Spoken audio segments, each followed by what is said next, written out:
All right, everybody, welcome. Virginia, over to you. Hello, everyone. Welcome and thank you so much for being with us this evening. We're delighted to have you and excited to have a night of both tequila and whiskey, or tequila, mezcal, and whiskey, I should say, agave and whiskey. I'm Virginia Miller, and I am on the earlier side, maybe with some of you as well. I'm on the West Coast in San Francisco, and I am a food and drink writer and editor. I've actually been writing about and judging cocktails, spirits, and dining for 15 years professionally, and following it just over 20, about 22 years. So kind of have chronicled the cocktail renaissance as it's happened globally, and also spend a ton of time judging spirits for many of the major competitions around the world, SF World Spirits, IWSC in London, and Whiskeys of the World as well. I'm a judge with them over the years as well. And I actually, my first love way back when was whiskey, but I'm also a deep, deep lover of agave. And in fact, have been making a tequila with a major company the last couple of years in Jalisco. So I've been out to Arrandis a lot myself the last couple of years in the agave fields and at the distillery. And I'm just thrilled with the pairing we're having today. But of course, Oaxaca, we've got a little mezcal too, and Oaxaca is truly my favorite part of Mexico. Mezcal and mole, it's heaven. But then of course we have whiskey, and I can never get enough of that. Like I said, whiskey's my first love, Scotch, all the good things. So I'm delighted to be here with you to go through all this.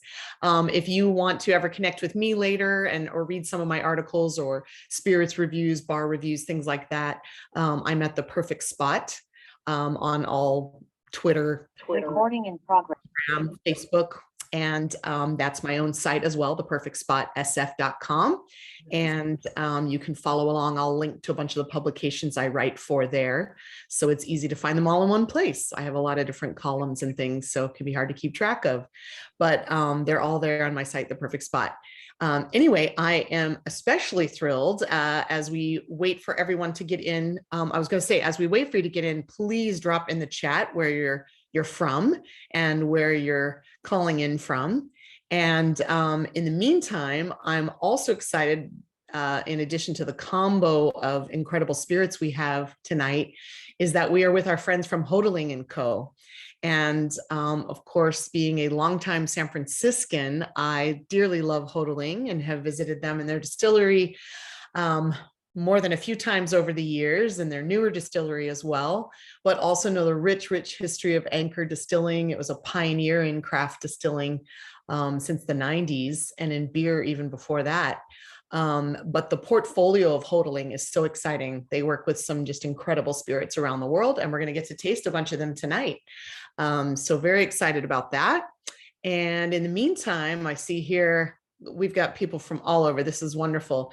Everywhere from St. Louis, Missouri and Texas to Brighton, Colorado, Everett, Washington, Syracuse, New York, Atlanta, Nashville, Orlando, San Jose, close to home here, Seattle, Maryland. Just wonderful to see everyone with us from all over. Cheers. Cheers to that. So if you've ever been to a live Whiskeys of the World event before, let us know in the chat. That's another thing we'd love to hear. Or if you're a first timer, welcome one and all. We're live again with our 2022 tour. And that means all the Whiskeys of the World events that happen around the nation. So definitely check the website, and things will pop up in the chat, both website links and also info on each of the things we're going to be drinking. So keep that chat open as well. But please, we'd love to see you in person at Whiskeys of the World events or different tastings if they're happening in your area. So check whiskeysoftheworld.com for that. And before we dive in, I am also going to just go over kind of just basic housekeeping rules. As if you've been with us before, as you probably know, or any bigger group calls, all guests are going to be muted. We definitely want your questions. Welcome them, please. But please use the chat function for those. So, and if you feel comfortable, turn your video on. We'd love to see you. It's always fun to see faces. So we welcome that as well. And just ask for general respect and courtesy and all the questions and comments. We love the engagement. So please jump in and engage, and just please keep it respectful and make it a great experience for all. Any violators will have to kind of stop the chat function rights on that. But we always have a good time with the group, and it's always very engaged. So please jump in. And then also, if you put your Zoom, if you set it in speaker view instead of gallery, it'll really help once we start introducing some of our guests. You can keep up with me and with some of our guests that are coming from the different spirits. So we do have a lot of information to go through. So again, just keep those questions coming in the chat, and we'll do the best to answer them as we go through each spirit. So if you're loving something or curious about something while we're drinking it, just jump in there quickly, and we'll try to catch it while we have that special guest or we're in the midst of that spirit. The tasting is being recorded, as you have probably already seen, and those will be shared later on YouTube is typically where I've seen them, but I know you'll have access probably through the Whiskeys of the World site as well. And then as we start to jump in, you've probably already done all the key things like line up all your bottles and get a drinking glass. Also very important to have water. I assume probably a lot of you have already done that. If you haven't, please get a glass of water, stay hydrated. This is a wonderful tasting and a marathon. I'm used to this with judging. We often start at 9 a.m. and judge spirits all day long. We spit everything in those cases, and I'm going to do the same now. Since I'm happily working here with you all, I'm going to spit, but please feel free to sip, drink, enjoy, whatever you want to do. You will note that, you've got 2/3 or more full of each of the bottles. If you drink all of these and all these shots, you're going to really be feeling it and have a happy night. I would kind of encourage just whichever glass you have, the glass that came with the kit, or if you have a Glencairn glass, just pour a little bit, enough to taste, maybe 1/3 of the bottle, and kind of get your tasting through first, and then you can go back and revisit favorites. You'll often find that you pick up a lot of new properties when you go back. But yeah, if you finish every one of these, that'll be a lot. So there's more to do a second round later. Also, one very important thing that's a little different is we have changed the order of the samples that are in your kit tonight in order to enhance the tasting experience and keep the flow just right. So you're going to want to pay attention as much as possible, which I know will be harder once we get further into this and have had a few sips. But pay attention to the order number that I'm going to call out, because we're going to mix it up a little bit. So I will make sure I call the correct bottles so you know what number we're going to next. And we're going to kind of switch things up. So anyway, excited to dive in here. And yeah, just looking at the comments too about first timers. I'm seeing some people 3rd or 4th, Scott Miller, a fellow Miller. Hello. 3rd or 4th WOW event. That's fabulous.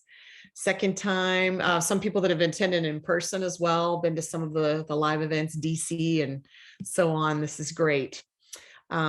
Well, I'm thrilled, whether you're a first timer or beyond. Yeah, and actually I see a direct message with the question, and that's great. Jason, if you wouldn't mind, or everybody, just please send the question to all, so we can also have the Whiskeys of the World team that's on the call with us catch it and maybe send links or send things we need while I'm talking. But Jason asked, when will a recording be available and where? And we'll send that up. I'm pretty sure it goes out in the Whiskeys of the World newsletter, but I'll let them respond to all on that one, and we'll get ready to dive in.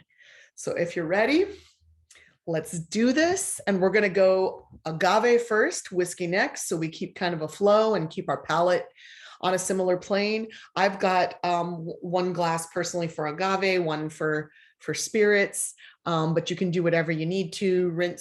Do a water rinse in between, whatever's easiest, and we'll go ahead and get ready to dive in. One other thing that's just helpful, and coming from, like I said, I sometimes do this for a whole week, all day long, and your nose and your palate start to blow out after a while. One of the helpful things, and I'm sure many of you are seasoned spirits drinkers and already know this, but if you aren't, or if you need a reminder, it's unlike wine where you're really going to go right into that glass and nose it.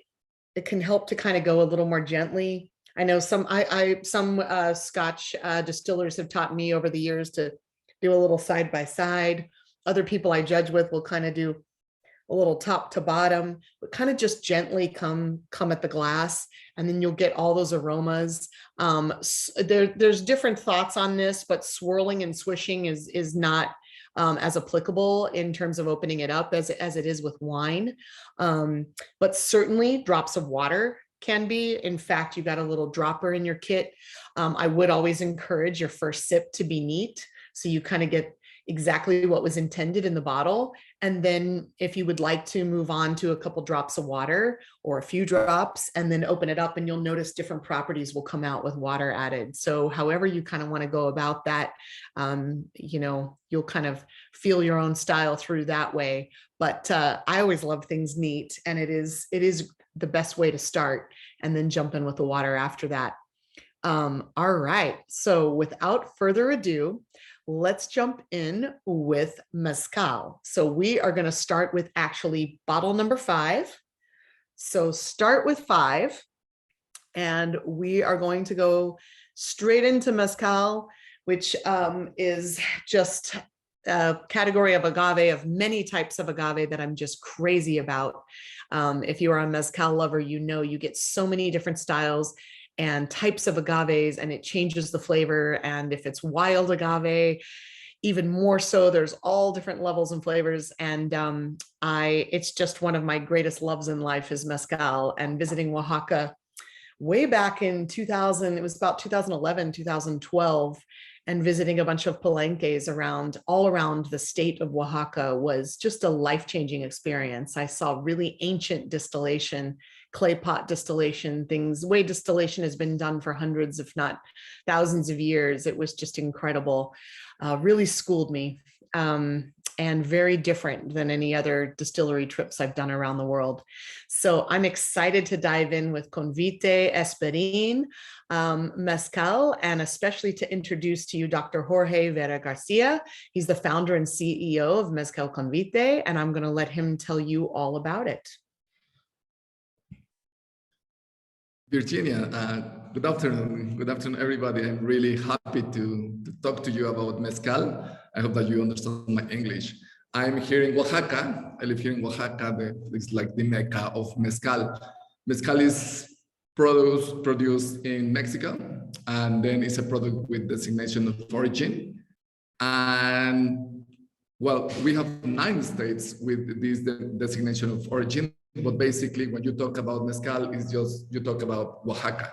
Oaxaca produces 92% of the total production of Mezcal. So basically, when we talk about Mezcal, it's always about talking about Mezcal. And I'm really happy talking to you about Convite and Mezcal. Today, we're going to talk about a blend, which is Espadin and Madrecuich. So basically, we will have like 2 different types of agaves. As Virginia said, we have like around 22 different varieties from which we can obtain Mezcal. But normally, the most common type of Mezcal is made out of Espadin. Espadin, it's we produce 80% of the total Mezcal is Espadin. So normally, when we talk about Mezcal, it's normally about Espadin. But in recent years, the consumption of other agaves has increased. It's just like amazing. 5 years ago, we were producing 95% on Espadin, but nowadays we are producing 80% Espadin, 20% other varieties. So it's like changing, no? And I think that the next step in Mezcal is mixing blending two different types of agaves. So this is what we are going to taste.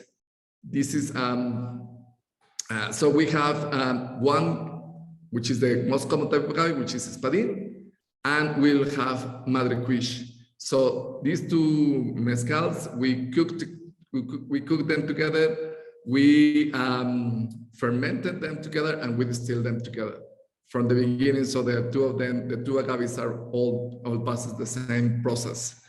So, and also what we wanted to do in Mezcal Convite is to go back to origins. Origins of Mezcal, it's about mixing, it's about blending different types of agaves.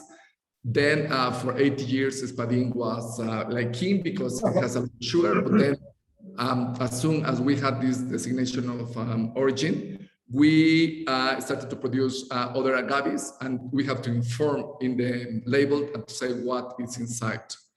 So in Convite, well, I would say that also Convite, we're very proud that we're the most selling mezcal in Oaxaca. So we have like around 200 restaurants and bars to which we are like serving now.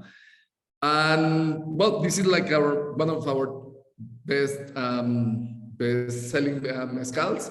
So, and because it's this combination, I think that it's relatively easy to drink, and you combine cultivated and wild agaves.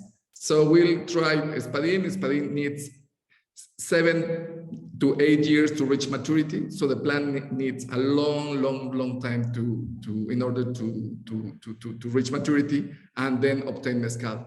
But then we'll have Madre Cuiche that it needs 15 years. So it's basically double of the time.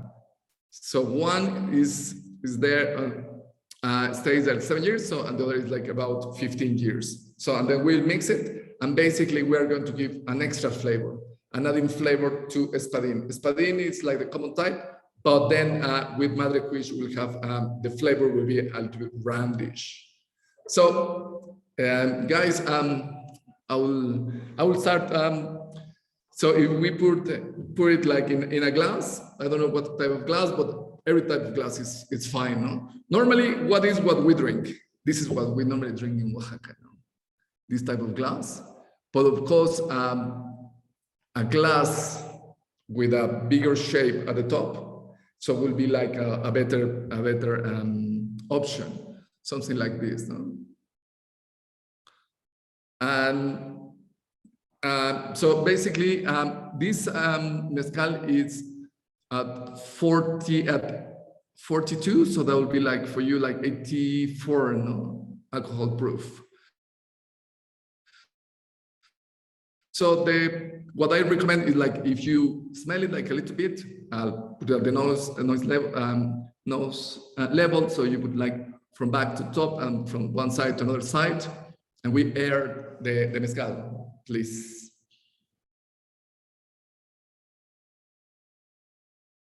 So what we have here, so it's like fresh, like mint fresh, like herbal, and also like has a like kind of toffee smell, no?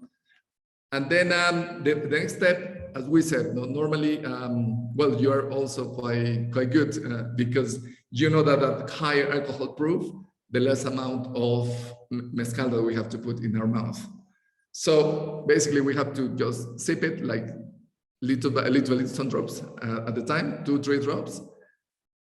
So, and then if we do the exercise, please, after we pass it through the nose. And then we smell just 2-3 drops at a time, please.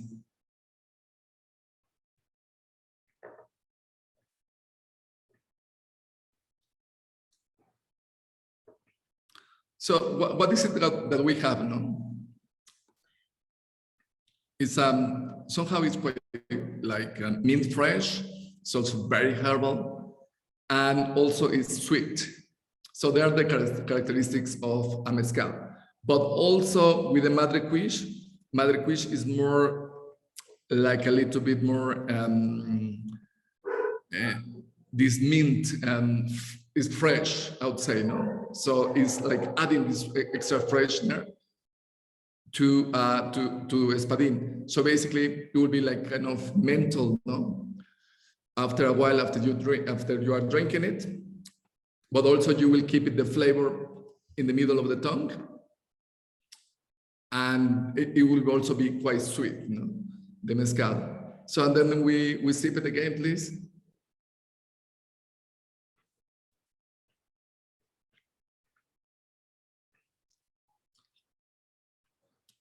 So I don't know if you guys want to comment on the, before I continue. No? I don't know if you guys wanted to see what Yes. you think of the mezcal.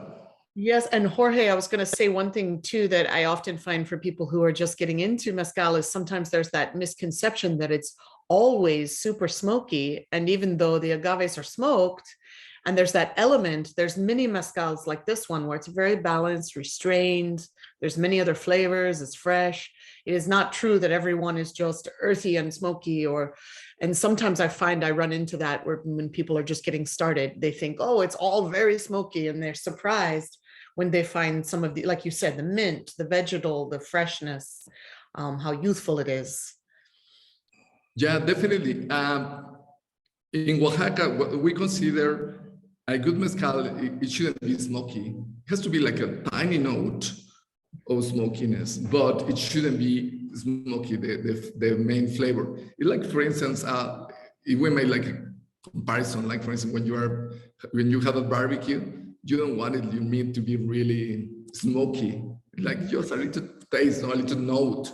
So it's the same thing with mezcal. We always say that when it's smoky, it was a defect in the production. It was a defect when you are cooking or when you're roasting the agaves. Mm-hmm. And also that is when you obtain the flavor, no, from. Yes, that is very helpful. And yeah, I see some conversation about the glassware going around. Yes, I personally don't follow me on the Glencairn. I have a bunch of them here. I actually do have a bunch of proper gourds, little rounded gourds from Oaxaca, which is normally how I would drink mezcal. Very rustic. Some of them are even just made out of clay. That's normally, yes, how I would drink it. Yeah, exactly. And even smaller, I have some even smaller, but I've got a couple of these glasses here. But as Jorge told us, yeah, that more open roundness is really good for mezcal drinking and for nosing. And then we have one question about different considerations for storing mezcal. How would you recommend it be stored? In a cool, dark place? How long can a bottle kind of last if you've opened it up? Oxidation, all that good thing. Yeah, of course. The first thing is that you close it properly. That you place the cork properly. I think that is the important part. And then I would say that it's quite good if you place it like in a cold, chilly place. No, well, you don't have like many lights, or when it's not that warm, because it could evaporate. No? And then especially if the cork doesn't close properly. No, so yes. But basically the mezcal is an alcohol with a high alcohol proof, so it's not a problem. You can store for as long as it lasts. And then one thing that I should tell you about mezcal is that with the time, mezcal gets better, but especially when you keep it in glass. So let's say that you have a bottle and then you leave it there for, I don't know, like 1 year, 2 years, or more time, the mezcal always gets better. We always say that it matures in the bottle, no? Mm-hmm. So that's the expression we have, no? Absolutely. Oh, I love it. Well, Jorge, thank you so much for being with us. It's delicious. I mean, I could just drink this all night and ready to continue. Yeah. But thank you so much. And thanks everyone for those questions. Really appreciate it. And we'll go ahead and get ready for that next glass. So please do a little water rinse or get your next glass ready. Thank you, Jorge. Thank you so much. Gracias. Thank you, guys. It's a pleasure. Thank you, Virginia. Thank you. Thank you. And yes, so we're going to jump in now actually with number 4. Bottle number 4 is where we're headed next. So get your glass ready, do that rinse, and we are going to jump into tequila. And as mentioned, I have been spending a lot of time in tequila, both the lowlands and the highlands. There's the town of Tequila in the lowlands, and around us is kind of a key center city in the highlands of tequila. The region's beautiful, all of it, and we're gonna cross it with 3 different brands of tequila next for our next 4 samples. So I'm looking forward to digging into that. We're going to start with number 4, though. We'll make sure we get that one right because this is Chinaco Tequila, and we're going to try 3 different brands of tequilas next. So we're going to start with Chinaco, and again, bottle number 4. And then I am going to introduce to you Guillermo Gonzalez, and he's the grandson of the founder and current CEO of Chinaco Tequila. So Guillermo, hola. Hola, hello Virginia. Hello, how are you? Good afternoon to you all. Very happy to be here.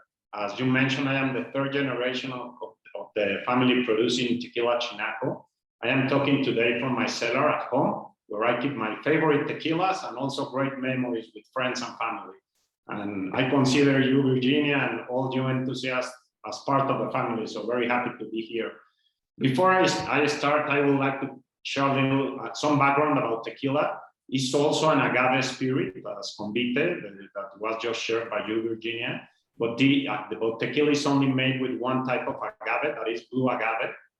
And tequila category is divided in 2 types. One is the 100% agave tequila, that is the one as Chinaco, and I think the tequilas you should drink, all of you. And also there is a mixto, that is the one that is only 51% agave tequila. That is the one that you should never drink, because I think is not what our industry wants to represent, right? So tequila, as Virginia just mentioned, is mainly produced in the state of Jalisco. Almost 95% of the production is based in Jalisco, but there is also other 4 states in Mexico that produce tequila and have the denominación de origen, or denomination of origin. And one of these states is Tamaulipas, that is in the other side of the country. You know, Jalisco is in the Pacific, and Tamaulipas is below Texas in the Gulf of Mexico, and is where my family is from, and from where my grandfather, because he was really passionate about tequila, he made his dream true and start producing tequila in Tamaulipas. So a little bit about the brand. We are a family-run distillery, 100% family-run distillery.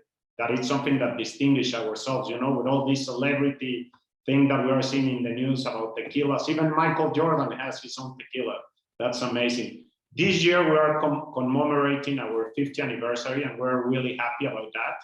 And we are launching a new packaging to commemorate that with a classic bottle that we used to sell in the 90s.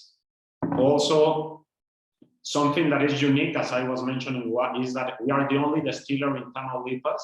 And also something that is special is there is a very few distilleries that only produce one label of tequila, and we are one of them. So we are also very proud of that. And we have been present in the US since the early 80s, where we hold the honor to be the first premium tequila in the market. Maybe I see that everybody in the call is very young, as I think myself. So maybe you don't remember, but in the 80s, in the 70s, the tequila that arrived to the US was this type of tequila that I was telling you, the mixto. So Chinaco was like a kind of flagship at that time. That was the first tequila that was 100% in the market, and we are very proud about that. So today, we will be tasting one of our four expressions that we have. We have the Blanco, that is an expression that after distillation we bottle. We have the Reposado, that is around 11 months of aging and then we bottle. We have the Anejo, that is around 3 years, and the Extra Anejo, that is between 5 and 6 years. So today we have the Reposado. If you have not poured the drink in your glass, I invite you to do so. I will do that.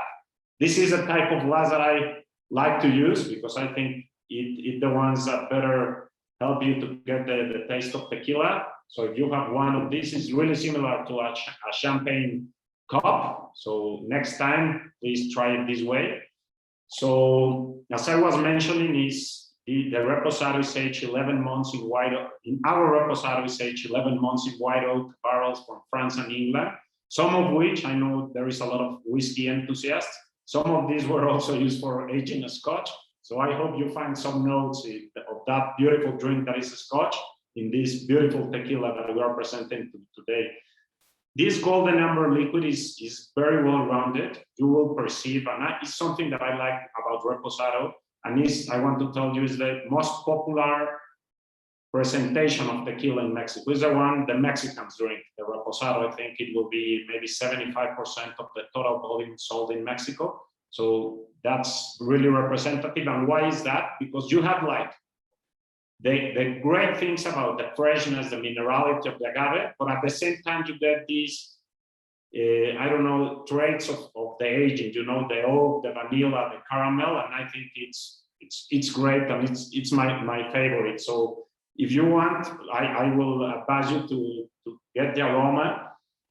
I think for me, the perception that I have is our land is really close to the sea compared to the highlands and lowlands that Virginia was telling. And we've got a lot of minerality. And there is also Tamaulipas, and the neighbor state of Veracruz is it's like the Florida, you know, the orange and the limes in Mexico are produced there. And we think this translates in the taste of our tequila. So I invite you to smell it, to feel the citrus, the fruit hints.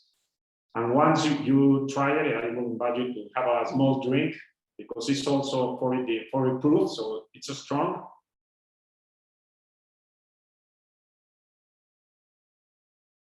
On the plate, for me, the first thing that you feel is the freshness, you know, of this tequila.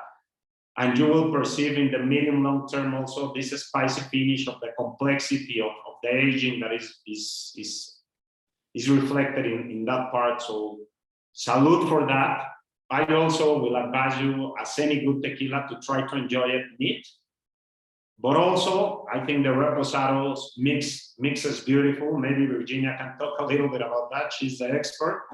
But and more in this hot summer, we're having a hot wave in Mexico. I hope you're also enjoying that in the US, and having some margaritas. Traditionally, everybody prepares them with Blanco, you know, because it's more accessible. And I think in the back head of everybody is, oh, it's a cocktail, you can use a Blanco. But I think I recommend you to explore making some margaritas with Reposado, with Añejos, that are also great.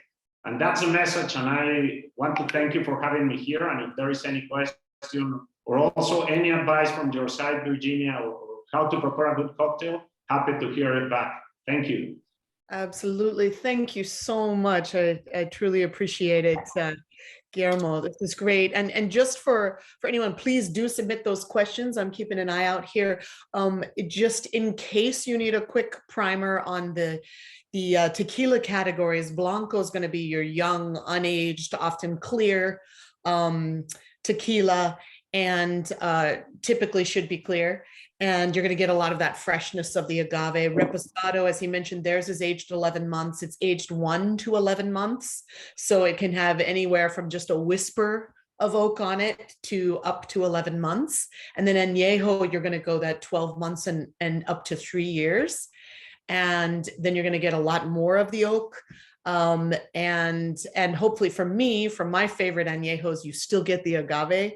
I always struggle, you know, with whiskey, oak is such a crucial part, and with agave spirits, to me, the agave is the most crucial part. So the oak should hopefully enhance the agave and partner well with it, bring layers.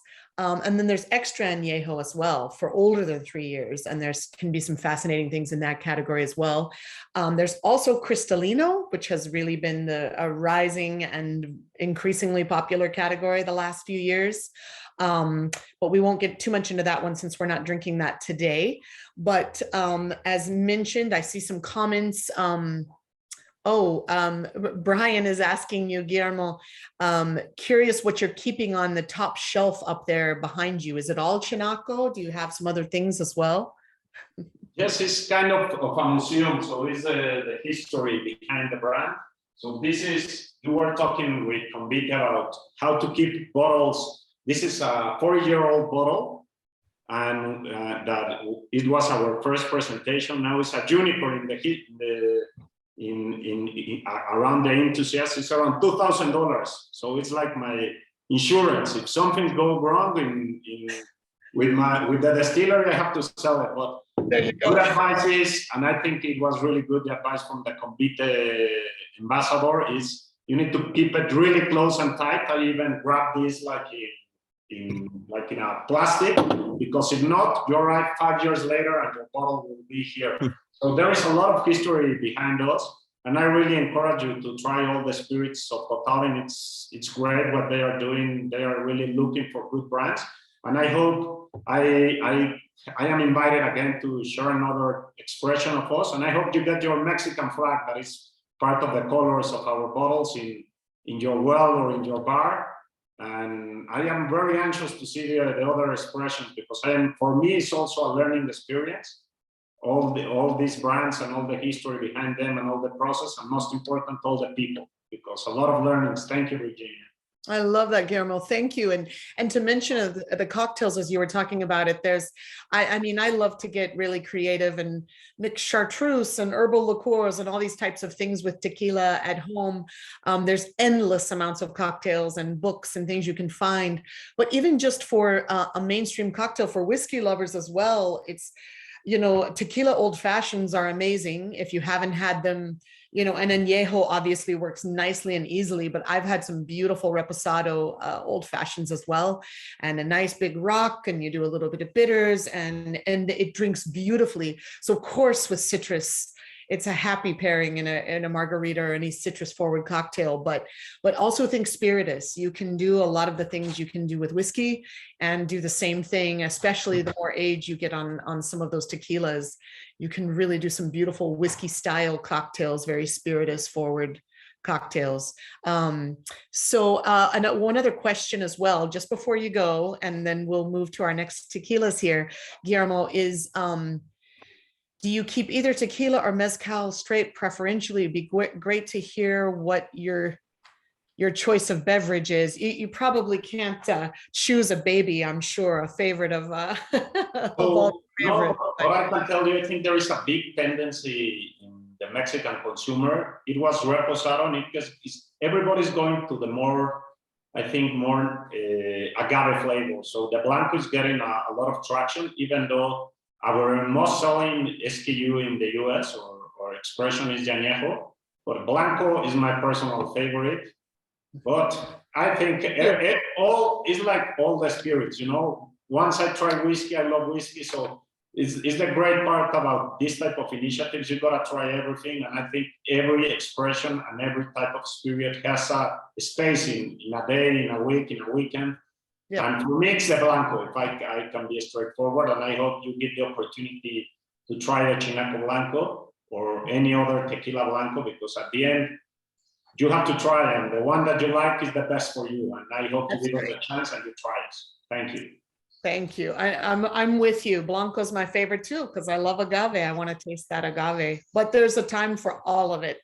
So yes, this is wonderful. Gracias, Guillermo. Thank you so much. Thank you, I will be hearing you and learning from you. Thank you. Thank you. All right. So we are going to move on to actually our next three tequilas. We are going to have the privilege of meeting with the same person on all three of those, but we're going to go one by one in terms of pouring it.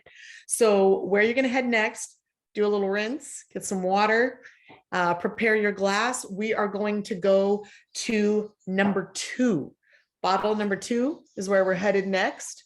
And this is the Severo Anejo Tequila. So we're going to actually drink, I'm sorry, that was my mistake. We are drinking Cristalino today soon at the next one. So We'll get more into Cristalino in a minute.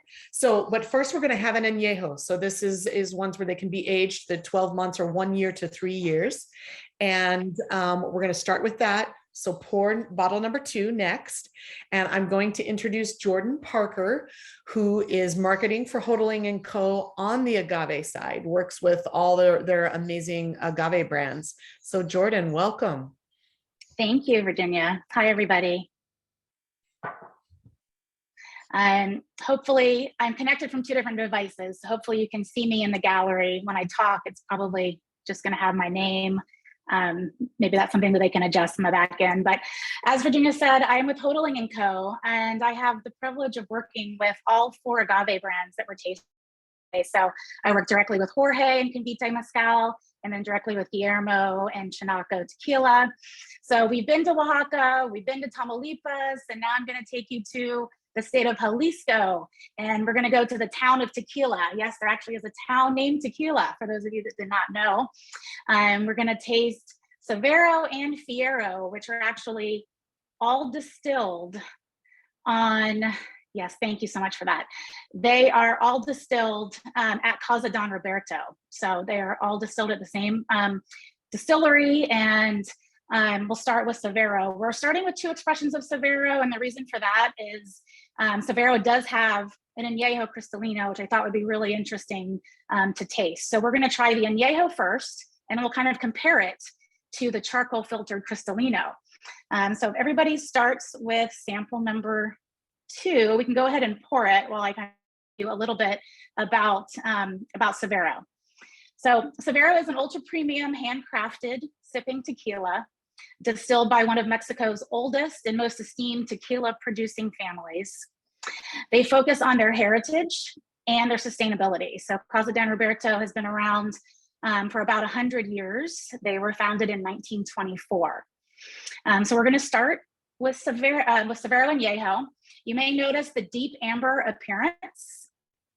So it's a really, really rich color, and I'll even show it to you on the bottle. I think it just looks even deeper when you look at the full bottle. And it is aged 18 months. As Virginia mentioned, that there is a range for Anejo and all of the different expressions with tequila. So this particular tequila is aged for 18 months in white American oak barrels. So if you glass, and with what we just learned from the other 2 tastings, kind of take a nose, maybe take a sip of water, clear your palate from the previous tastes. You may notice that the aromatic notes are reminiscent of toasted wood, fine liqueurs such as vanilla and butterscotch. And then there's also some notes of dried fruits and citrus peel. And then with a little edge of cardamom, which I'm a huge cardamom fan. So I really love that they snuck a little bit of cardamom flavor in here. All right, now if everybody wants to take a sip, we can talk about the palate. Yes, and again, please send us your questions and any thoughts as you're tasting. Please submit those in the chat. And I'll try to answer them, but.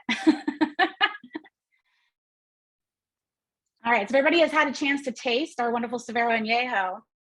On the palate, so you probably get that liqueur-like texture. So, you know, being whiskey of the world fans, you know, I know that you love whiskeys and scotches and cognac. So hopefully you're getting that liquor-like kind of texture.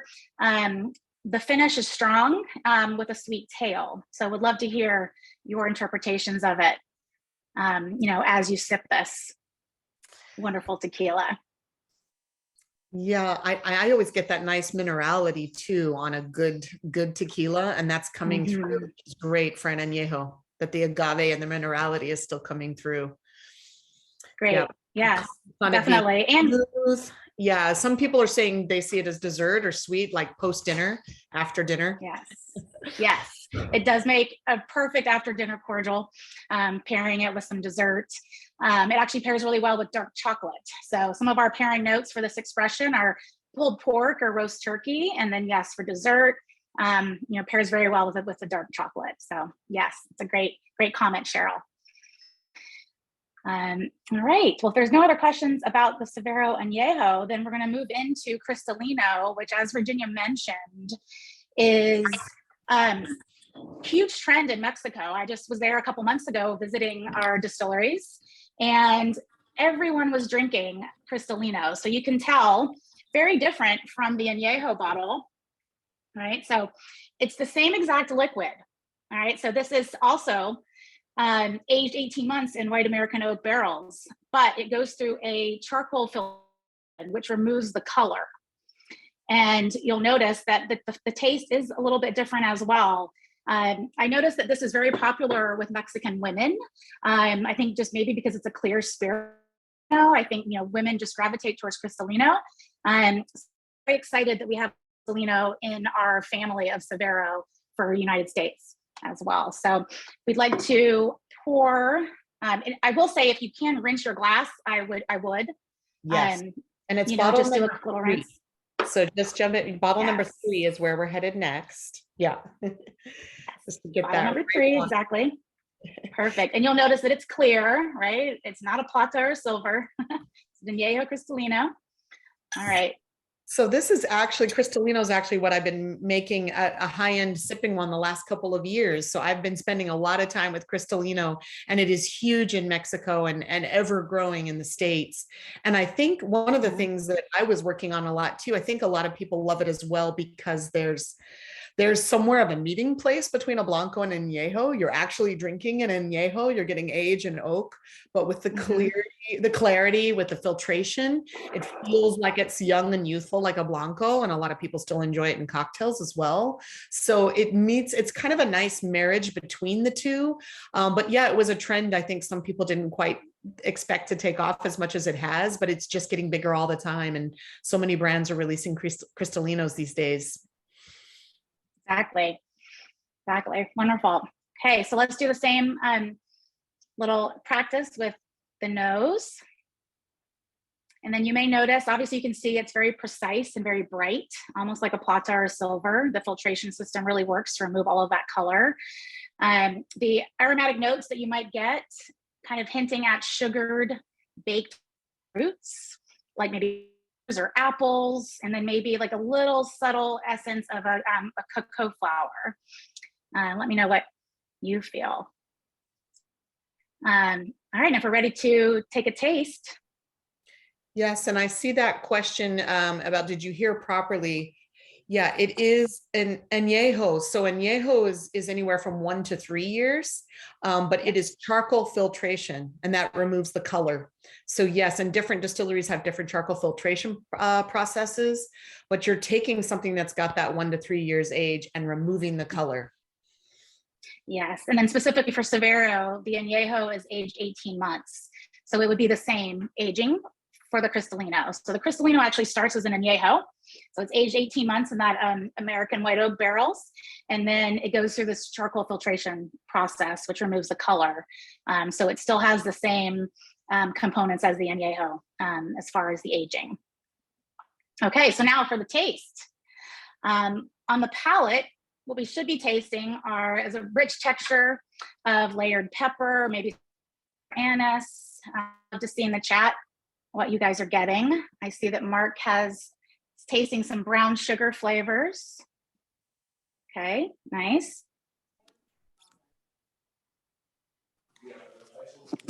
And the pairing for this, for those of you that are curious and like to pair your spirits, dishes with citrus, butter, anise, tomato really help bring out the flavors in this Cristalino.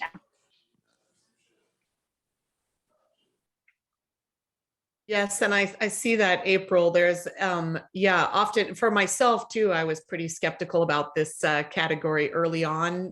Don Julio was the one that kind of put it on the map back when, but there's a lot of different styles of Cristalino out there. So I would encourage, as you're enjoying this one as well, it's like, try them, because if you didn't like one, there's probably, especially these days, there's a lot of Cristalinos out now. It's much more likely you'll find one you do like. And like I said, it meets that happy marriage sometimes of being a really good bridge between a youthful unaged Blanco and an aged Añejo. Exactly, and very smooth. And I will say, I'm not sure, how many Cristalinos are out there and how many other brands, but in order to get the true, wonderful sipping versus mixing in a cocktail that kind of masks the spirit, you want to make sure that you're, choosing an ultra premium tequila that is 100% agave, as Guillermo mentioned earlier.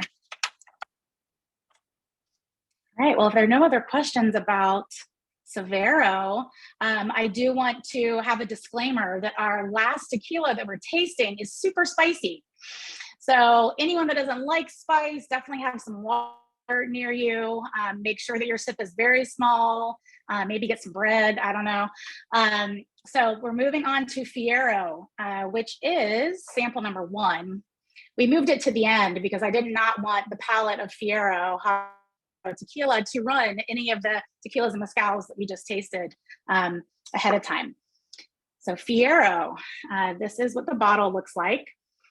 We just actually this month is very exciting. We were just launching Fiero nationally. So all of those states everybody's from, look for it. We you should see this bottle, start to make it to all of your restaurants and also bars and restaurants. There's also a link to Reserve Bar for all of these brands, where you can play now. So if you want to impress your friends with something that hasn't launched yet, that they're not gonna be able to find, order a bottle, and have a little challenge shot party or spicy margarita event. So Fiero Habanero Tequila. So we like to say it's the spiciest tequila in the US. It's naturally infused with fresh vine-ripened peppers from local Jalisco farmers markets. So again, Fiero is from the town of Tequila in Jalisco. And another thing that we like to warn is that it's just for courageous spice fanatics who can truly take the heat. If you are going to sip it neat, which is how we're having it today, again, I caution, just take a tiny little sip. But it does make the best spicy margarita. So this is your go-to. This is your go-to if you need to make a margarita and like a spicy margarita, but you don't want to take the time to muddle habaneros, potentially get the seeds, rub your eyes, and have that situation happen. You can make a margarita with 2 ingredients. Get a really great pre-made margarita mix, and this is all you need. So freeze it, a little garnish, lime, a little.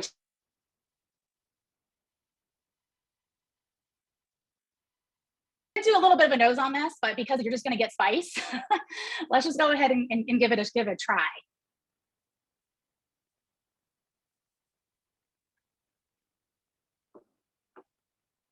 All right, so again, this is Fiero Habanero. We will expand the family in the coming months, so we're going to be coming out with a Serrano as well as a jalapeno. So you heard it here first. All right, that's something we haven't released to the public yet. So a little hot tip. But we started with the hottest. So habanero is the hottest. It's 40 times spicier than a jalapeno on the Scoville scale. So I'm really glad, I see in the chat here, I'm glad that everyone is enjoying it.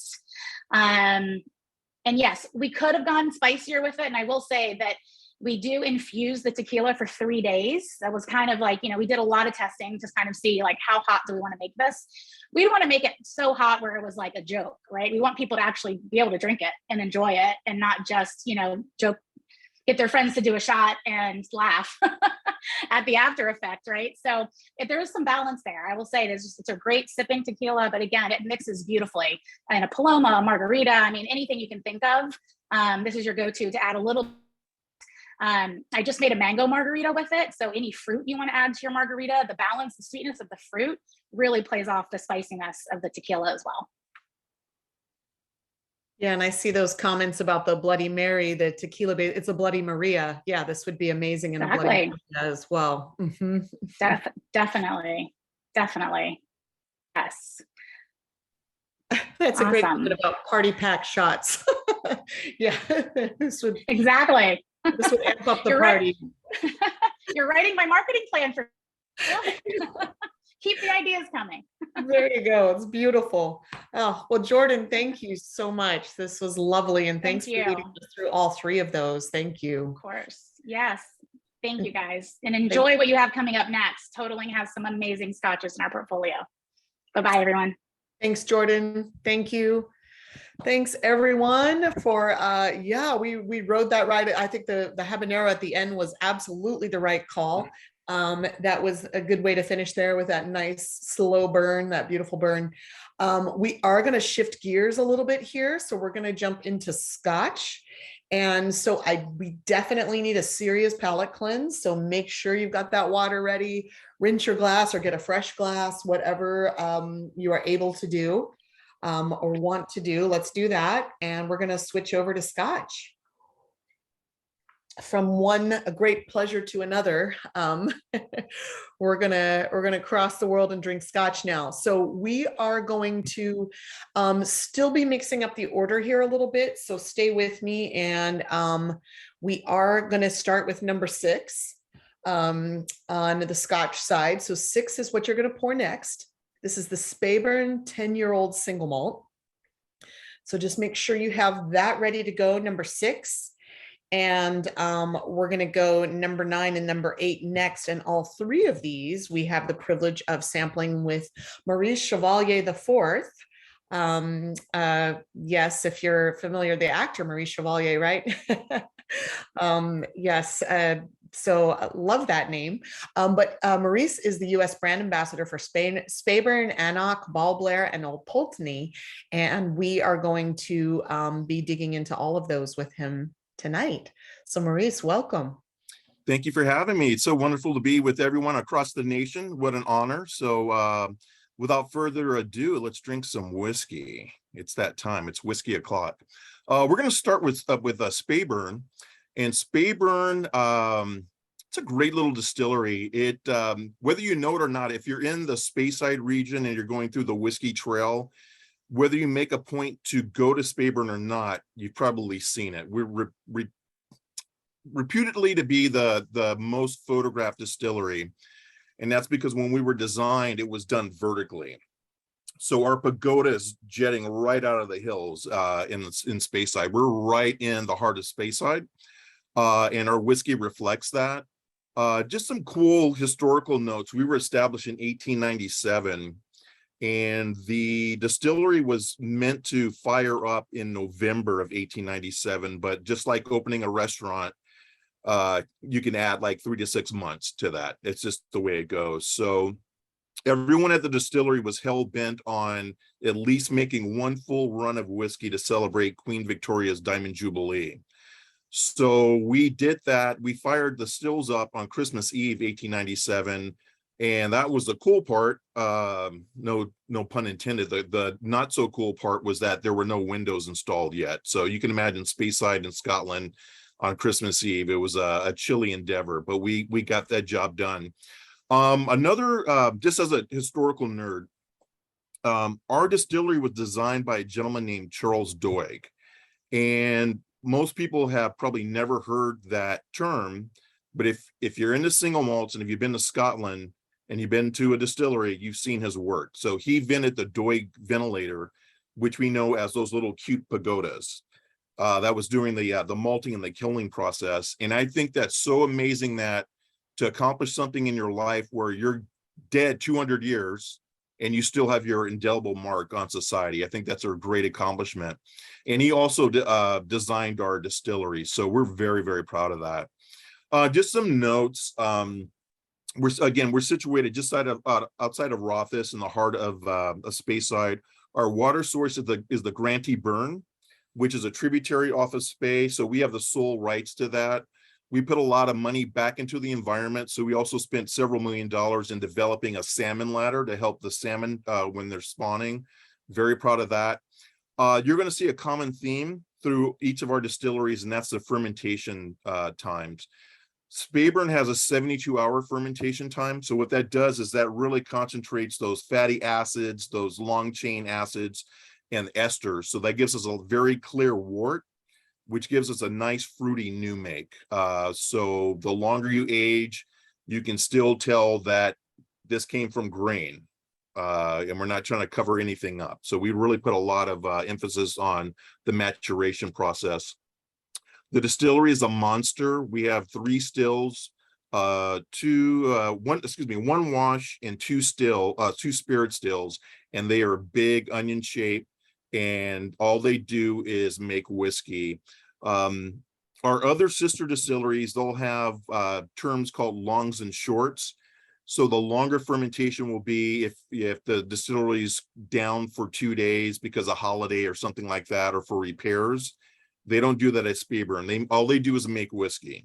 You can come by, take a tour, we'll wave, but it's not going to be a lot of chitty chat because we've got one job, and that's to make whiskey 24/7. So as far as a house style, I consider Speyburn 10 an aperitif. That's your session whiskey.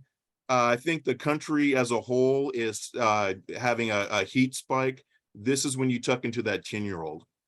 We do a combination of second fill, ex-bourbon, which we really think accentuates the new make. And then we do a kiss, about an 8-month treatment in Oloroso sherry, just to give it some color and some depth. So without further ado, let's take a sippy sip. And please send us your questions in the chat, questions, tasting notes, thoughts.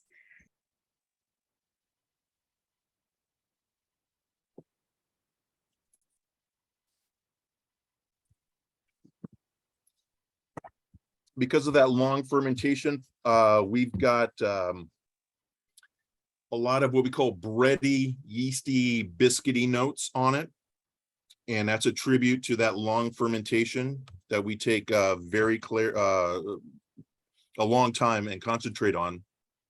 And as you can see, it's not overwhelming. It's not zigzagging. It is what it is. It's a really good session whiskey. For me, this makes a great highball. The one caveat is use great soda. So, you know, our friends at Centauri, they have that crazy PSI machine for their highballs. If you use a great soda, you're going to have a great highball. So keep that in mind for these hot days. And let me know if there's any questions or comments.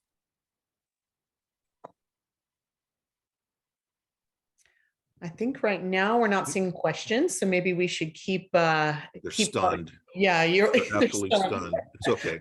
Well, and yeah, I was gonna say too, just yeah, having, I'm sure many with us have visited Scotland and distilleries as well, but Speyside is just so idyllic as well. If you've been there, my favorite time is to be there in the fall when all the colors change and the River Spey is flowing, and it's really idyllic. So it's one of my favorite regions of the world to visit, honestly. Yeah.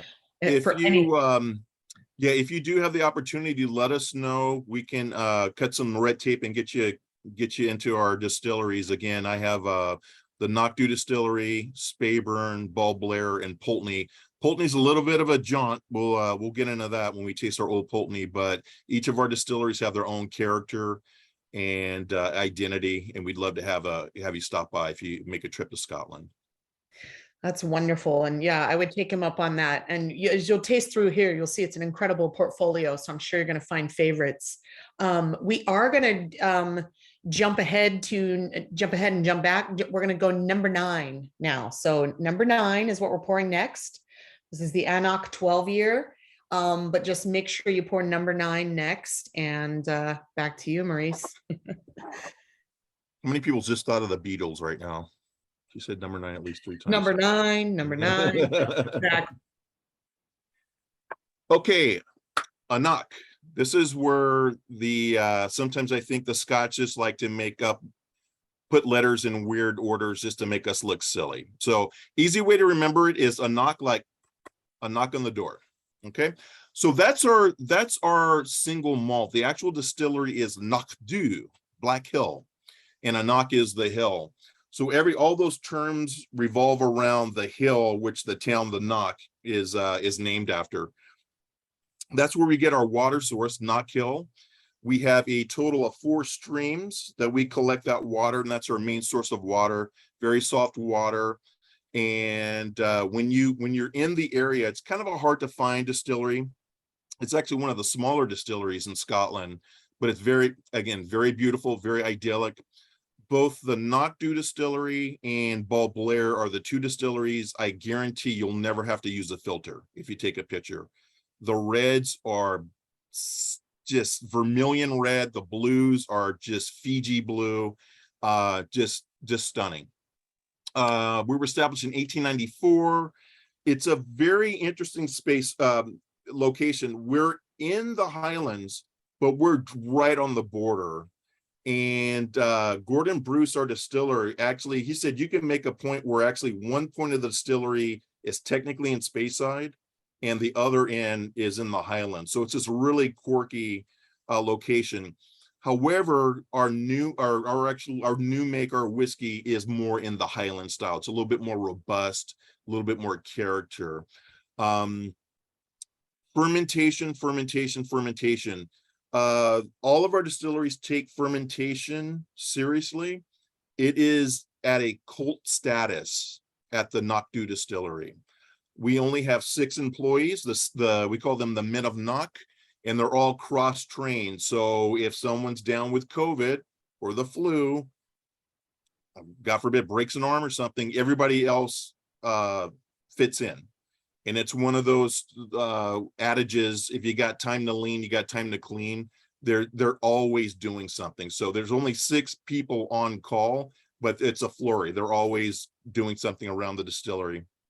I was growing up or growing into whiskey and enjoying it. I was always the guy that really concentrated on the size of the stills, the swan neck, the line arm, all that stuff. But Gordon told me it's fermentation, fermentation, fermentation. The stills are cool, but they're only a means of extraction. They contribute about 15 to 20% of what's going on with the whiskey. Whiskey is what beer wants to be when it grows up. If you make a substandard beer, it doesn't matter how cool your stills are and the line arms like the Matterhorn, and you got a huge boil bowl and all that neat stuff, you're going to have a subpar new make.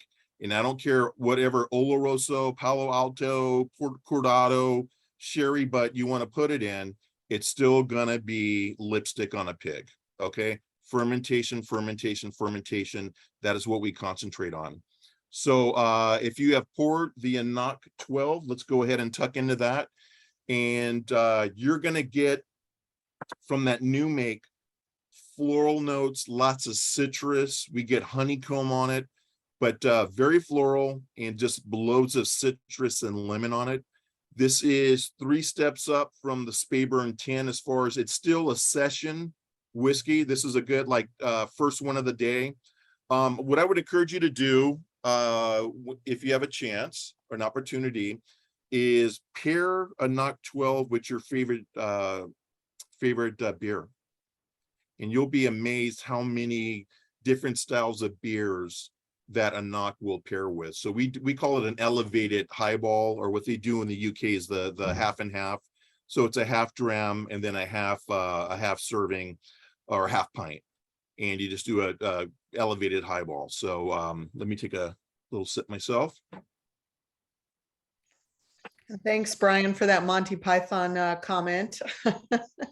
That's great. And James, I think the prices are going to be listed in those links that you're getting to each spirit, where you can purchase, and the prices will be there. One last note. We're going to wrap up with Balblair, but both Balblair Distillery and the Knock Do Distillery, it's all dunnage warehouse. They don't like, I shouldn't say they don't like, actually they don't like the standard palletized warehouses. Dunnage, earthen floor, no more than 3 high. And when you lock the door, you let Mother Nature do the work. So our bargain is, we don't ask Mother Nature any questions. And when we go to retrieve our whiskey, she doesn't tell us any lies. We let her do the work. And again, that's taken to a more fanatical level at Balblair, where you may have a few barrels that are situated or designated to be a 15 or a 12. But if they don't meet our standards, they're just going to stay in that dunnage warehouse till Mother Nature tells us that they can go to the public. So with that, any questions or comments? I'll be happy to.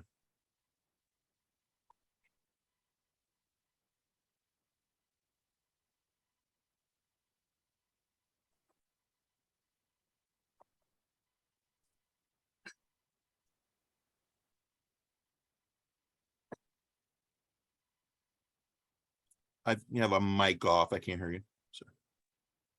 Whoops, sorry. Thanks for telling No me problem. that. Yeah, I was going to say, yes, there is the email afterwards. We'll have the links as well. So you can definitely go after and get what you're loving and like the best. But I'm sure they'll repost some of those links as well if it wasn't working there. Yeah, and people are seeing the beer pairing, talking about the Philly City Special beer and a whiskey, definitely vibing with that pairing. Yep.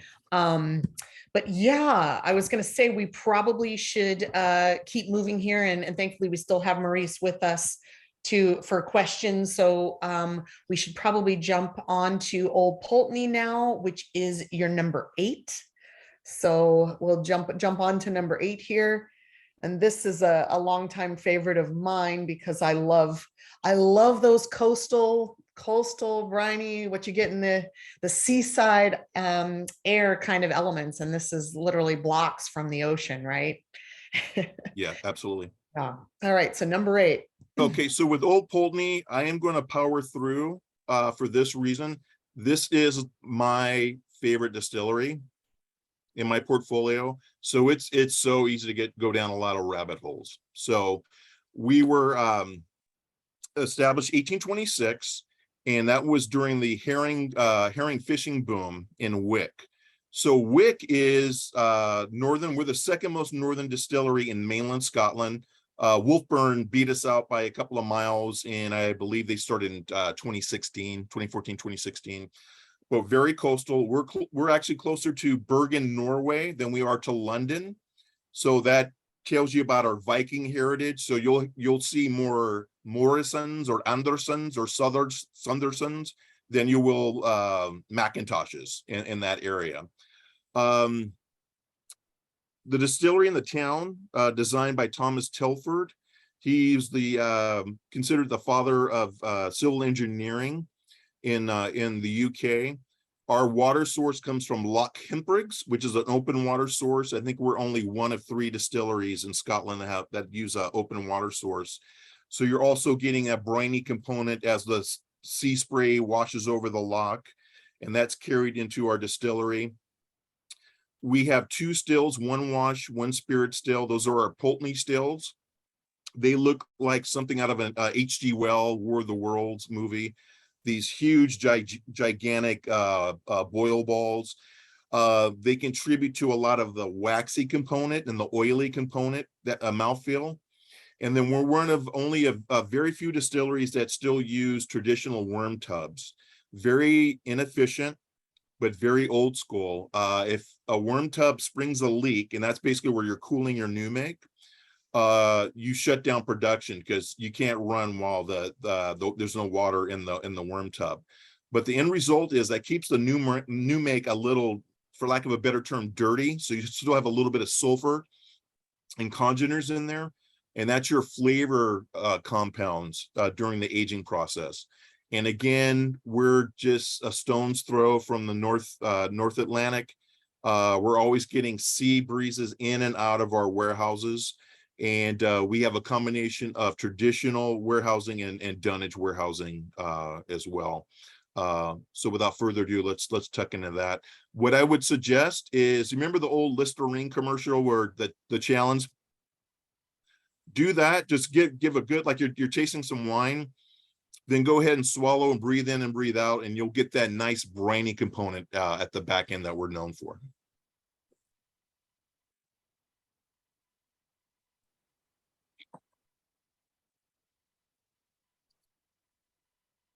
So the 12-year-old is all second fill American ex-bourbon.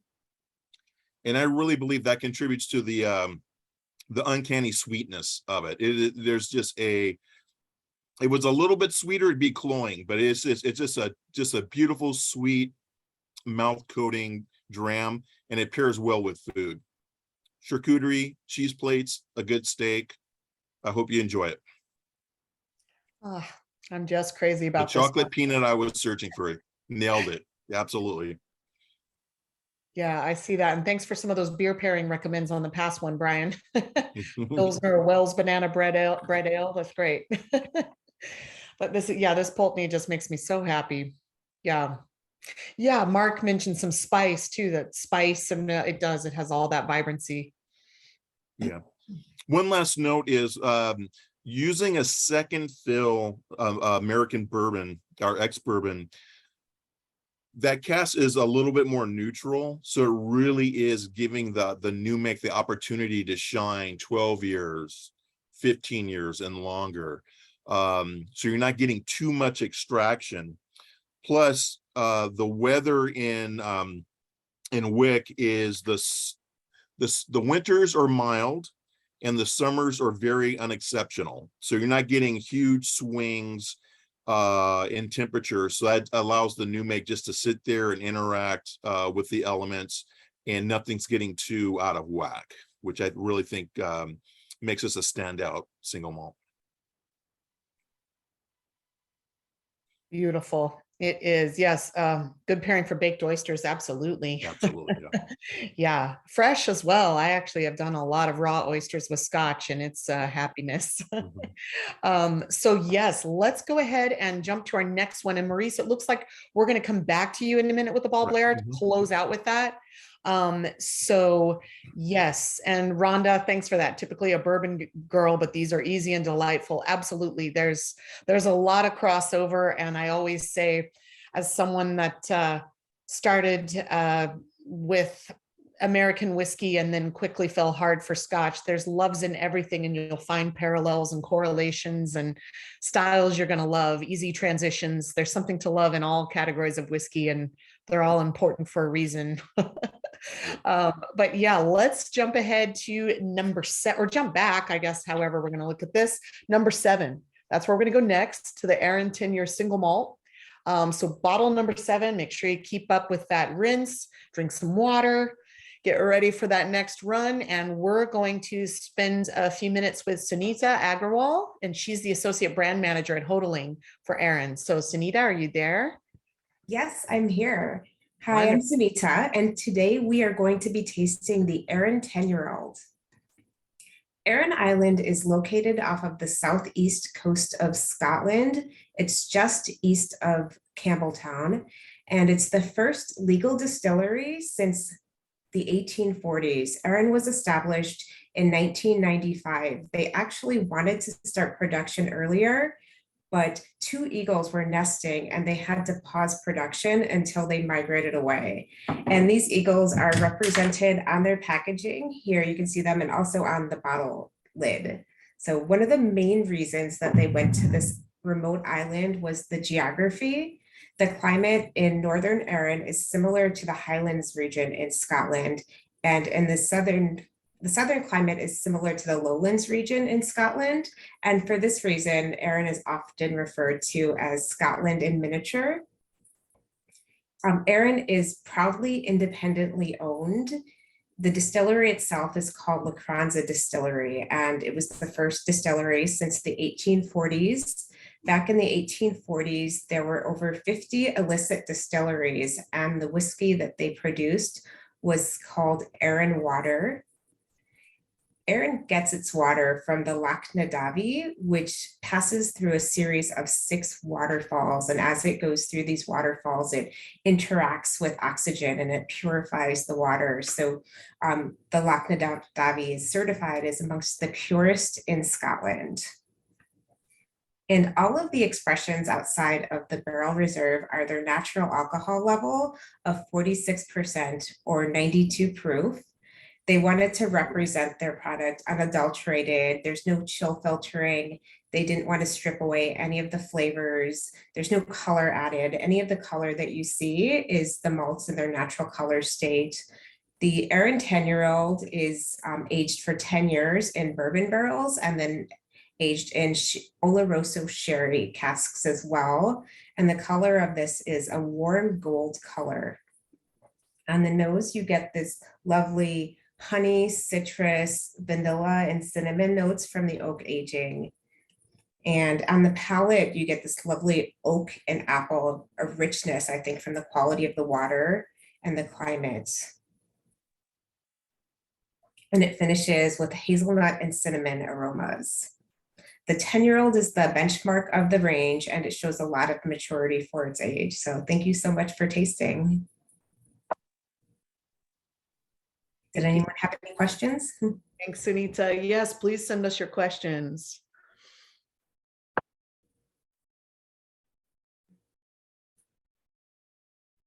Okay, so Brian's asking if the descriptors of the source water is a trend of the last decade or so, or has the water source in this discussion always been kind of a key factor?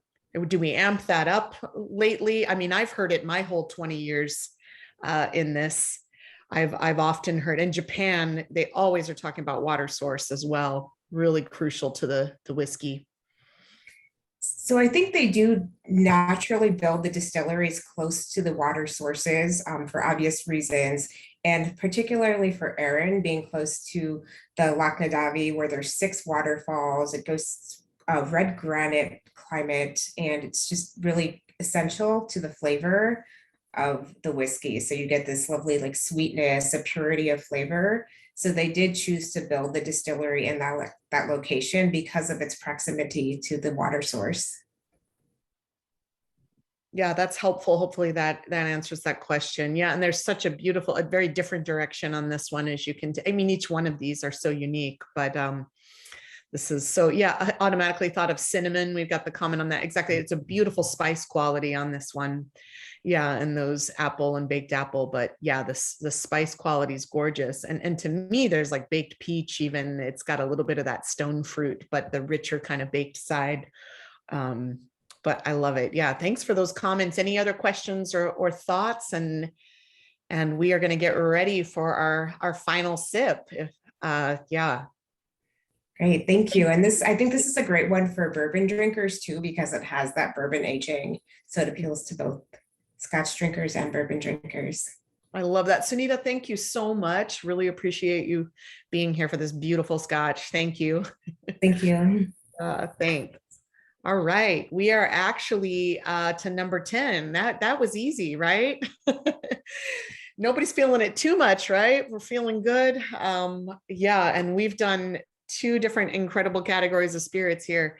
So pretty pleased to see how well we've weaved through this. We're going to go to number 10 now, and back with our friend Maurice. And Balblair is actually one of my longtime favorites for 15 plus years as well. When I started, you know, this is where I start to feel like an old fart. But in the early days, when I would have the 80s and 90s, the 91, some of the 80s renditions, there used to be a lot of those poured at whiskey events and things. And I would taste a lot of that in Scotland a lot of times in my early visits. I just fell hard for this brand. And I still find that this one is one of those just incredible for the value. And when you get age, when you get just the quality and depth you get with Balblair, it's, yeah, I've found that it was one of those early ones that turned me over to Scotch.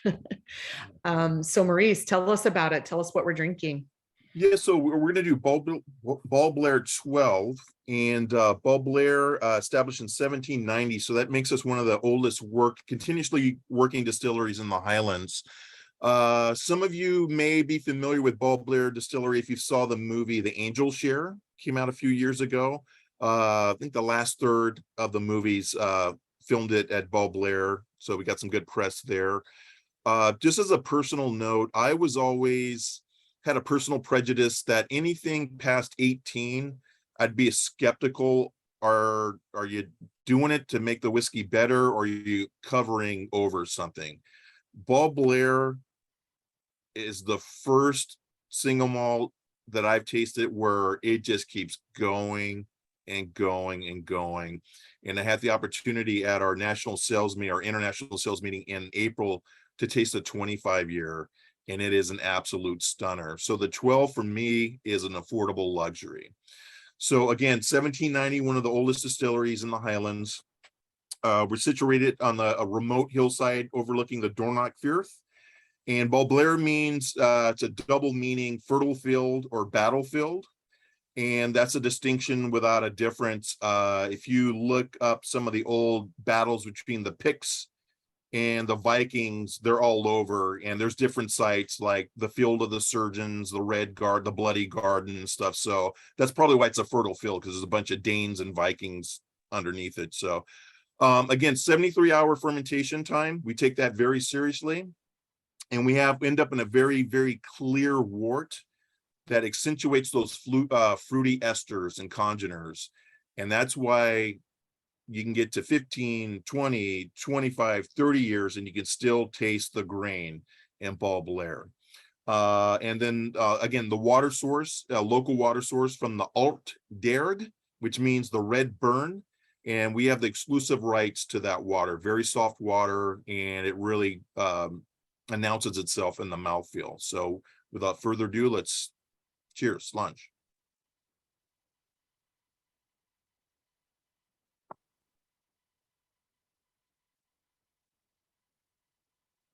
Mouth coating, lots of spice, viscous mouthfeel. I get green apples, little honey, some cedar. And again, all dunnage warehouse. We let Mother Nature dictate when we pull those barrels out of the warehouse.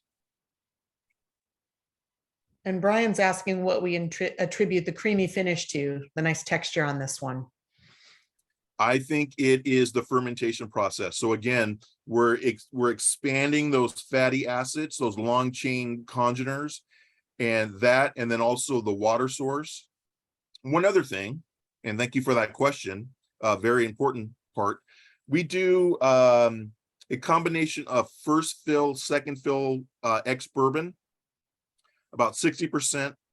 The other 40%, we do what we call our de-char rechar. So about 35 to 40% of our barrels will do a little scraping and then a medium char to reinvigorate the wood.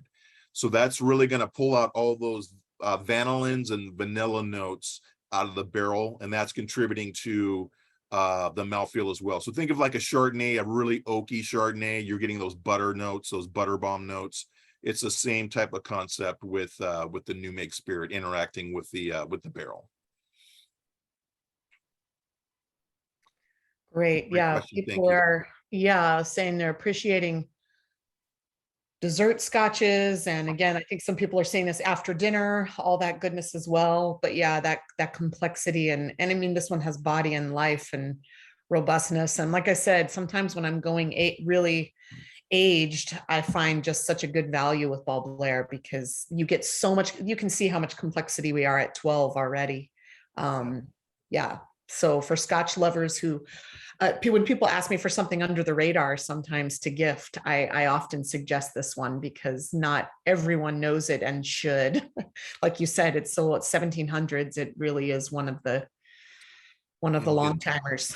We want to be transparent. So that's not the darkest whiskey out there in the market. So it's not, we don't do color adjustment, no caramelization, not that there's anything wrong with that, but we really do want to show the differences from one run to the other, because again, that's Mother Nature saying this whiskey is going to be this color when it's out. That's how much extraction you had at this particular time, this particular 12 years in history. Mm-hmm. Well, we are nearing the end here. So any last questions, any thoughts? I'd love to hear anything